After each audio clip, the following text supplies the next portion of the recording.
I want to ask you what mistakes Democrats have made, what they could have done, and what they still can do.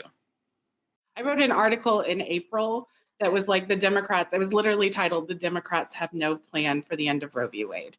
And I wanted to be wrong. And then that was before the opinion got leaked. And so then I was like, well, they got 2 months.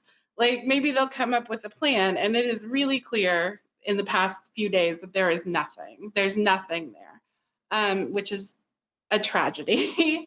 The Democrats have time and time again, since at least Clinton, but really going back probably to the 80s, have just like ceded ground on abortion over and over and over again.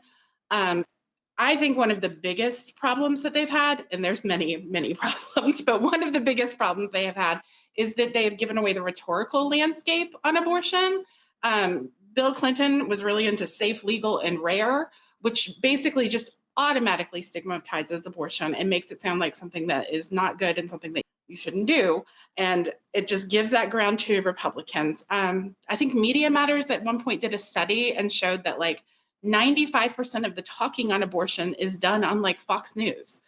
So like they're not talking about abortion. They're not saying abortion. Joe Biden didn't say abortion. I can't remember exactly the days, but I think it's like 220 days into his presidency before he said the word abortion. He didn't give a speech on abortion until 2 days ago. So it's just to me, there's a lot of rhetorical losses. And then there's just been tons of legislative. There's been no proactive movement from the Democrats. They have not moved to codify Roe, including when Obama had a supermajority in 2008. And there were other times where they could have moved to codify Roe and did not.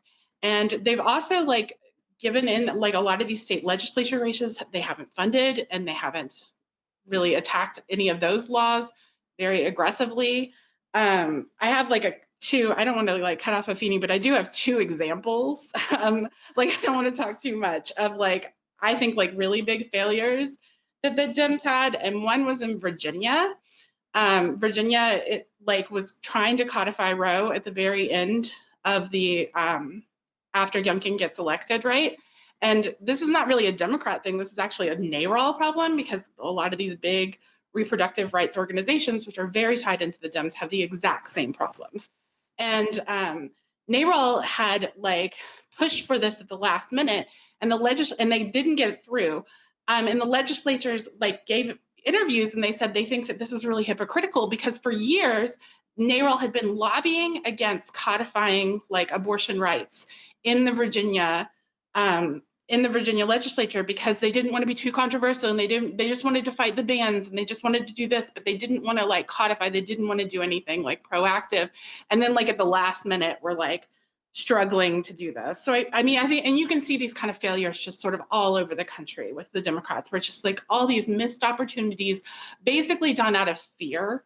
Like, like, oh, we might make these people mad. And it's like, these people always are going to think that you're baby killers. Like that's all, no matter what you do, that's what they're going to say. So it just is ridiculous to me that you would like give away this rhetorical ground to them. And then the other one is just sort of what the National Abortion Federation did in Texas after Senate Bill 8 passed, which is they basically overly broadly defined the statute and made it impossible for independent clinics in Texas, who are very dependent on the money from the funding, to provide services they thought that they could provide.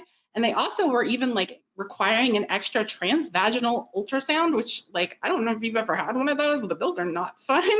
And like they were requiring an extra one that probably wasn't even required by the law in some cases.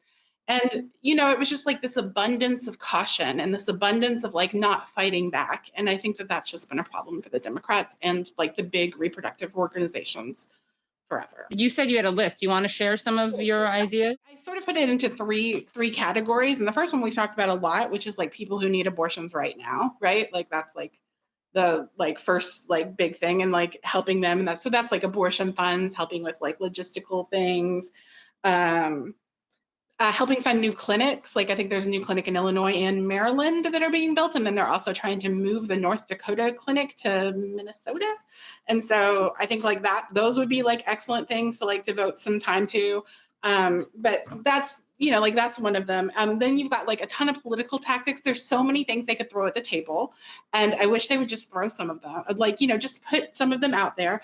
Of course, like some of them are like maybe like no goes from the beginning, like expanding the court. But like, how about you vote on it? Like, how about you? Or you use that to scare the court. That's what FDR did. Yeah, right. Like, the switch in time that saves nine. Like, let's do it again. Like, and like, how about if you like, put up the things, like, let's repeal Hyde, take it out of the budget. Like, let's do that. The clinics on federal land, I think, is really interesting. You have to get around Hyde, but like, I bet there's like innovative ways you could try to do it. And as you said, let them try, and then people sue, and then you. Yeah, right. Like that's what the Republicans did for 30 years. You can expand access for different things in states that have them, which I think I already talked about a little in safe states. Oh, also, here's one. Penalize anti-abortion Democrats. Like, why is Jessica Cisneros not winning? Lest anyone not know this, obviously, the Democratic leadership decided to stump robocall fundraise for Henry Cuellar, anti-choice congressman, who was being challenged by pro-choice Jessica Cisneros. So disgusting. Anyway, and that same woman, Nancy Pelosi, who was stumping for him, wants you to give her more money so she can fundraise for him. 259 votes. Like that was such a close election. And like, it's disgusting what they did there. And then also like when you like get into any of these arguments with people and they're like, we can't do anything because of Manchin and Sinema. And I'm like, what party are they in?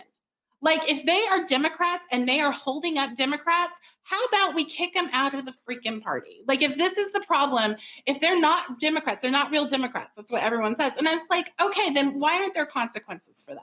Like, why aren't there threats? And I understand, like, on some level why they aren't and why they're afraid of doing that. But, like, the Republicans do not have this problem typically. They have maybe Liz Cheney and like, like that's it.